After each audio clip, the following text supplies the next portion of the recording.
خدا بحث فرق سرب با کاج هستش. فرق این سرب شیراز هستش با نام علمی کوپرسوس و فرقش با کاج اینه که اینا فلسی شکلن، اونا به صورت سوزنی ماننده.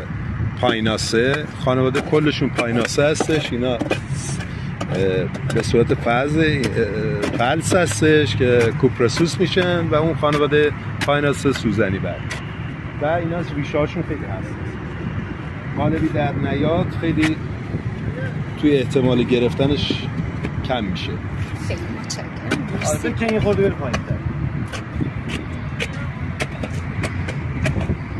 نیاز شما توی سنگ‌نگارهای قدیمی رو که نگاه کنید اکثرا از سرب استفاده شده به خاطر اقلیم ایران که حالت نیمه خشک داره، از سرب استفاده. خیلی متشکرم. گلدونه که مثلا شما میخوای بکاری تقریبا 10 سال پایین‌تر بگیرن که وقتی شما این خاک اضافه دیگه نیاز نیست. این خودش میشه یه تشتک واسش.